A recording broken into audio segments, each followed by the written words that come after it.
Hi, Sarah. Hi. I'm so excited to have you on my podcast. Welcome. Thanks so much for having me, Trisha. I'm really stoked to be here. You're welcome. So, for all the listeners, this is Sarah Anderson. She is author of the Starstruck series and saga, excuse me, but a series of books that is a saga. I can't even. It's so cool that you are about to release your eighth book in that series.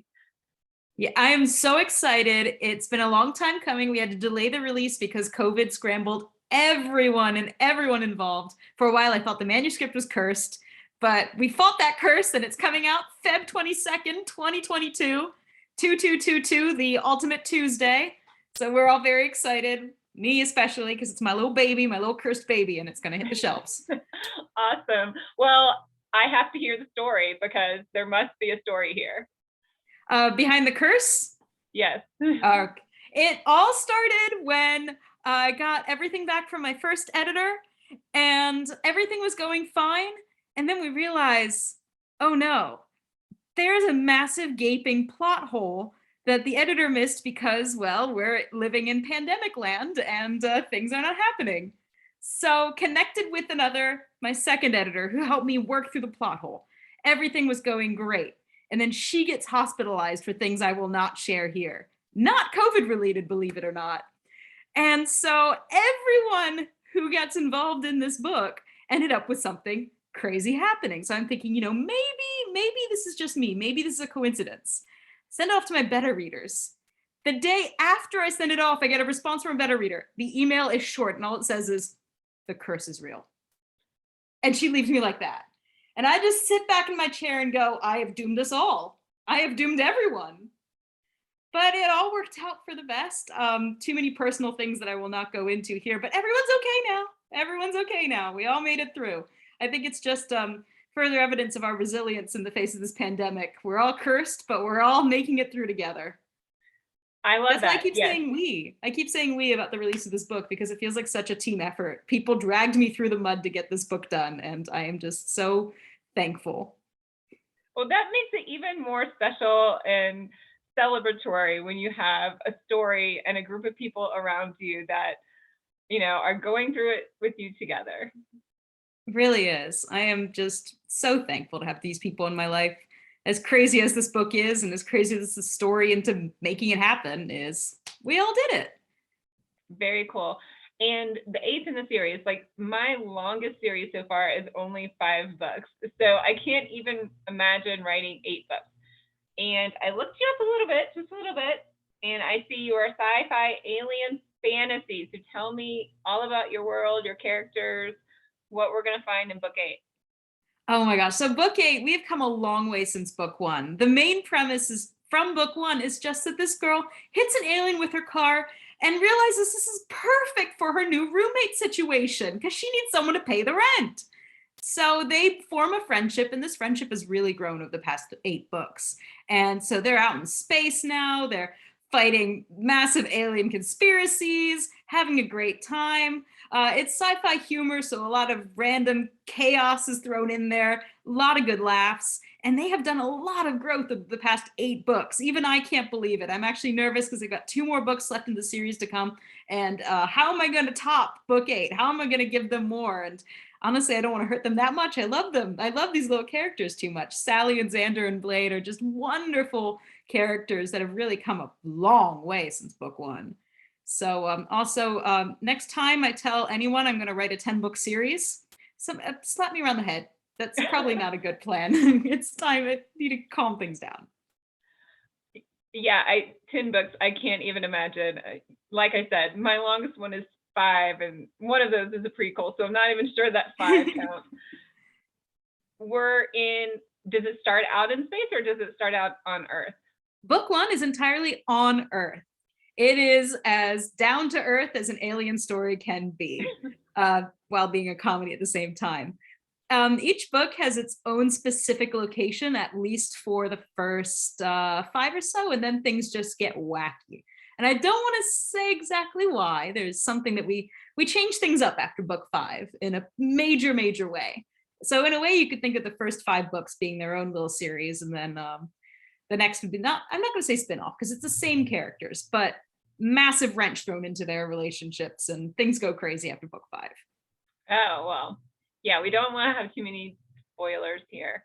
It's hard to keep things vague. It is hard to keep things vague, especially when you have a series. I interviewed another group of authors on Monday, and they had a release coming out as well, and it was the last in the series. And I'm like, okay, well, what can you say about the first books? And they're like, well, we'll read you the back covers. I feel that. I feel that right here. Are these characters white? Well, I guess they're not YA young adult characters, because they started off YA. They've just grown up a lot. Okay, so how old is she when the book starts? The first book, she's between 18 19. She started university and dropped out, just wasn't for her. And she's trying to find her life in the world as a young adult. You know, you're just kind of thrust into the responsibility. You're an adult now, enjoy. And she doesn't really know where she fits in all this. But by now she's like 22, 23, and she's starting to figure out and trying to really carve a space for herself in this crazy, crazy world. And at least for me as a writer, it's been a lot of fun seeing her evolve from this person who was just so shy and anxious to someone who can harness her anxiety and is just total badass, even with her anxiety, and still the depression hanging in the back there, but she can punch that for a bit. Very cool. Well, it's cool that you have characters that are real like that have anxiety or depression, but, you know, soldier on. Yeah, mental health, I feel like it's something that we really got to talk about, especially with young adults. It's one of those things that when this first book came out, it was 2017. And just in that time since it came out, the discussion has evolved incredibly. And it's amazing to see how many more books are out there that can help teens and young adults grapple with the struggle. It's something that we've all fought with, and something I write about because it helps me deal with these things that I'm going through as well. And it's been incredible to see this whole community rise up and grow around things that should be talked about and are now. Yeah, I think that's really cool as well. I wrote my Fae series was based on a short story that I was going to put in an anthology, and it was an anthology of fantasy characters with mental health issues is what you had to write it around. And I'm not sure it ever went anywhere. My story wasn't picked, but I had this short story sitting there, and I fell in love with the characters and then just kept going with it. But my main character has anxiety as well. So That's I fantastic. like that. So it went bigger and better places then. Sounds amazing. Yes, it did. Tell me about the world they live in. Is it future? Is it contemporary? It's contemporary. We're learning a bit about how there's a lot of alien interactions going on Earth, but it's not the usual that you see. We don't have like ET going on here. No, we're just a fantastic tourist location for most aliens out there. And they enjoy coming to Earth, or, you know, finding a good tax haven if they can get their jobs in right, if they can start up their own small businesses. So finding basically unveiling the secret alien communities around us, and Sally just trying to fit in with her world, and which is she's realizing is not the world she knew and not the world we knew, and basically trying to stand up for the way that we are treated in the world, in the universe, that we don't even know about. I'm trying not to give too many spoilers. I hope I'm not too vague here. No, I don't think so at all. So most humans are not aware that aliens are on our Earth, correct? Yeah, most everyone. Basically just Sally and a few people. Not even most people in government are involved, because they're blabbermouths. They're blabbermouths, and if you don't pay them enough, they're gonna tweet about it. So so it's pretty secretive. And the aliens, they're totally cool with it. They're just happy to be on Earth. We've got a beautiful planet here. We've got fun stuff to do. Pizza's fantastic. So they're going to stick around for a bit. Very cool.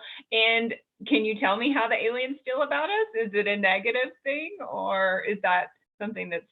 It depends on the person. It depends on the alien. They pretty much love living here. There's some people they don't like living with, and some people they do. I'm trying to keep I hate to say this, my aliens as human as possible. They're all just people like you and me. They just have different life experiences, and hey, they weren't born on our rock, but they can appreciate it. Okay, great. That is super cool. That's a great idea. I'm not sure that I've really heard anything similar to that. I'd love to find more books like this because I just love the idea of just the casual friendliness between cultures. It's just a cultural exchange on a global scale. Global, galactic, Galactic. sorry. Where did you come up with the idea? Years ago, a friend and I were just bouncing ideas off each other, and this was back when we were teens in high school, and all we wanted to do was write. And she was my first writing buddy, and it grew from that.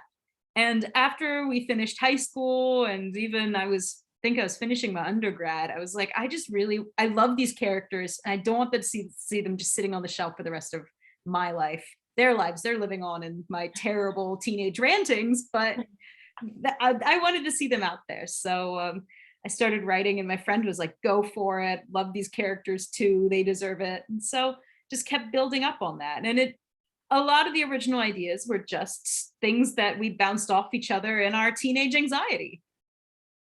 And That's it just very grew cool. and grew and grew from there. Did you always want to be a writer?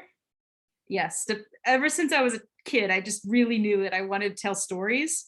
But it's because I come from a storytelling family. My grandpa's stories are my favorite stories. They're always ridiculous and they're great. And growing up with people who just love telling stories to each other, it just felt like a natural fit. Like I had to tell stories. It's my life. And I just talking to you, I can hear a lot of the humor. It sounds like in your family there was a lot of that. Oh my gosh. I wish I could have my grandpa over here right now. He's in the States right now. And I miss him like crazy, but he always tells the best stories. And my dad does too. That's how whenever we'd get bored hiking, he'd just tell us stories. He'd start inventing stuff as we're walking as a family. And by the end of the hiking trip, it was a full book. He could have published it. I don't know why he never did. Very cool. But that probably got you through the hike. Oh my gosh, it totally did. And I regret not writing any of these down. I was going to say, yeah, my kids always hated hiking. I should have tried something like that. I'm not sure it would have worked. But Oh, it's never too late. Family story hike never time. too late, right? Yeah, it's kind of hard to get a 17-year-old to do anything. Oh, yeah, no, that's unfortunate. That's okay. And so you mentioned your undergrad. Did you get a degree in writing or in a Uh, related field or no? well, science-wise, yes. I'm actually about to finish my PhD in astrophysics. Ooh, very cool. I'm really excited about it. So the next 9 months, I'm not going to be writing books. I'm going to be writing my manuscript. And then by the end of this year, I should hopefully be Dr. S.E. Anderson. Oh, congratulations. That's so exciting. I have my Thank you. master's degree in microbiology, so I know a little bit about that process. That's Writing so a cool. thesis is a daunting task. So. And in microbiology, that is a really challenging, cool field. Okay, I would have said the same thing about astrophysics, but yes.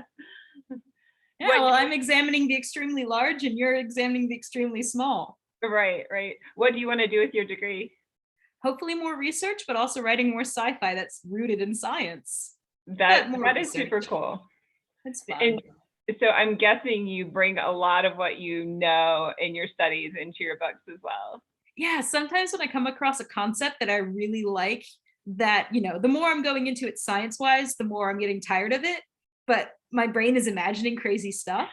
So like book 5, I wrote when I was actually this was back when I thought I was going to do theoretical astrophysics. Oh my gosh, what a crazy person I was back then. I did a short little internship where I learned about quantum information. And the whole concept was just so incredible to me that information is physical, that it actually is something. It is basically the opposite of entropy. And I brought that in a humoristic way, into book 5, where we have the library at the center of the universe that contains all information in the universe except information pertaining to itself, because that would be a paradox. So that was a lot of fun to write. And I'm not even sure if it's entirely scientifically accurate, because I sent it to my advisor back then and he's like, well, it's a story. But it was one of those things that I found so fascinating, but not from a science point of view, but from a science fiction point of view.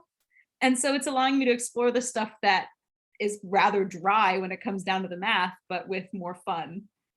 That's really neat. Yeah, I'm hearkening the Interstellar movie here is what that theory is reminding me of, and the whole bookshelf type vision at the end, or world Oh, they were in at the end. it Do was you remember so that cool. movie? Yeah. It was a great movie. Like it was also in that idea of taking something that it's the way that science can be seen through the lens of storytelling. And it's just so cool. And the music is amazing. And I will rave about that movie. It is so good. Yeah. Well, sorry, my dog. Um, yeah, and the movie Contact was like that for me too. And I just rewatched that a couple of weeks ago. I don't know if you've seen that one. Loved it. Okay. I talked to somebody the other day and they had never seen that movie. And I was like, okay, you're kidding, right? It's so good. Yeah. So good. I'm a massive fan of Carl Sagan, who had written the book, and I think he was involved in the screenplay too. But he is just such an amazing, not just scientist, but science communicator. He is so passionate about space and the universe, and the way he speaks about it is so beautiful. It's basically poetry. His pale blue dot speech just gets me every time, tearing up just thinking about it. So that's major inspiration in my life. Wish I could be more like him. For the time being, got a thesis to finish, but maybe 20 years from now, I can Saganify myself. So Carl Sagan is one big author that you look to. What other authors do you enjoy reading? Definitely Douglas Adams. The way that he approaches just humor in it's just so incredible. Everything he writes makes me laugh. It's just wonderful. And it's just this approach of the universe is chaotic and you just approach it with joy. And I just love that. Like rolling with the punches and just enjoying the Yeah. ride, right? And yes, it's just so wonderful. And right now it's a hard thing to put into practice with COVID going on and all the other craziness we're living in, to basically approach the chaos of this time with unrelenting joy. It is a hard exercise, but it is keeping us going through. And I wish Douglas Adams was writing stuff about what's going on right now, because I'm sure it'd be amazing and irreverent. Well, I was just saying to my husband, our last 4 weeks have been very tumultuous. And I was like, you know what? We are going to be so resilient. We are going to be so badass. And our kids are going to be even more so after this. And I think everyone's just focusing on enjoying their family and what we have. So yeah, I think that's the good things that are coming out of all the craziness. Yeah, I hope that these things will stick. I'm really loving some of the changes. I like the move to working from home. Not entirely. I mean, the loneliness and the home environment is not always great for working. But at the same time, this ability to be able to work in an environment that you choose rather than you're forced to go to, it's allowing people to find what they're good at, where they're good at. It's a wonderful exploration, and I hope we get to keep it. I hope we're not all forced back into offices at the end of all this. And I mean, our dogs are so happy. Yes. And my cat is even happier. He loves attention somehow. He's the opposite of a Aw. cat. But things with like research with microbiology, you pretty much have to be hands-on. Maybe astrophysics, you can be outside the lab, but Oh yeah. there are some jobs where we had to do that. And you talked a little bit about your anxiety and depression, and you weave that into your story. Do you want to talk more about that? You touched on that being so important right now. Do you want to? Is that Yeah, I mean, is that a message you want people to like pay attention to you in books, or yeah? yeah, I mean, it's just one of those things that so many of us deal with, but don't have the language to recognize it or the tools to fight it. And it's so easy to just slip into the feelings you're feeling because of this anxiety, this depression, and the thoughts that aren't really realistic or rational or healthy. And it's so much easier to say this before the pandemic happened, because right now we are in a state where we do not feel safe. And when we don't feel safe, it's hard for our brains to process things properly. And we're going to be in a constant state of baseline. Our bar is lifted basically for our anxiety. It's going to be constantly there. It's going to constantly ringing in the background. And yeah, so it's really harder now for me to speak about this first book, because I feel like it was a raindrop in a storm. You know what I mean? It was just a little drop in the ocean, and now we're swimming and we're out here and we're fighting it. And It's getting harder and harder to stay afloat. But what I really felt was important was building that network around you of people who love and support you, because that is going to be the best way of staying afloat, recognizing what you're going through, recognizing that it's not always rational, it's not always your healthy thoughts that are coming through. Having someone by your side through all this, it's just a fantastic, not fantastic, an essential buffer, an essential life raft. I feel like I'm getting away from Starstruck because it was so different back then. Book 8 is now written entirely in the pandemic. Book 7 was my beginning of pandemic. It's so great. I'm at home, write a book so fast. Wow, this is amazing. Book 8 is COVID fatigue. Book 8 is, I have such a story to tell, but I can't get out of bed in the morning. And so I feel like there's just a massive difference in tone in this last book, because it's what's crazy is that the plot I came up with I came up with years ago. It was an idea that I wanted to work with. Okay, I'm going to spoil this. Well, tell us something. Yes. Okay, yes. So the main villain or issue they're trying to fight in this book. Now, remember, I came up with this idea in 2016. 2016, right? The idea is that everybody is feeling or suffering this baseline dread, and it's getting louder and louder and louder. And it's everywhere in the universe at once. And they're trying to figure out where it's coming from. And when I started writing this in the middle of the pandemic, picking up this old idea and trying to write it, I'm like, this is a little too relatable right now. Maybe I should be writing something completely different. But the voice in my head was like, no, you gotta write it, because you're gonna work through it. And what I found was that the people around you are incredible. And if you have this beautiful network of people who love and support you, you can accomplish anything. You really can. It's not going to be easy. I'm not saying it's a band-aid that solves everything. I'm just saying that it is so essential. And that's what I found, not just in writing the book or in the plot of the book. It was so parallel. Real life and the stuff that's going on in the book. Just with the curse of the book, for example. Like, how is all of this coming together? How is this happening? Anyway, I feel like I'm diverging again, but book 8 is special to me for that reason. Because it's taking both what's going on outside to us, me trying to figure out how to cope with this craziness at the same time as Sally's trying to figure out how to save the universe from this craziness. And I hope we reach the end with a solid conclusion. Well, that's really interesting concept. So there's some maybe overarching being that's sending out these feelings to everyone. That's what they're investigating. They don't know if it's a disease, because certain diseases can make people feel dread. I think it's called leishmaniasis. The first symptom you feel is something's going to happen. There's a tiger that's going to jump on me. You feel that panic. You feel that anxiety. And that's actually your body, its immune system's going, uh-oh, what's going on here? So could it be a disease that they're fighting? Could it be a supervillain with a crazy beam who's like, pew, pew, pew, everybody feel the depression? Is it sound? Is it bacterial? Anyway, no spoilers, but I really had a lot of fun writing this concept, this sci-fi answer to it. The techno babble behind it was really fun. Well, I might have to read just that one first because that sounds like it's right up my wheelhouse. I hope you like it. I have to figure out how they get through and what it is.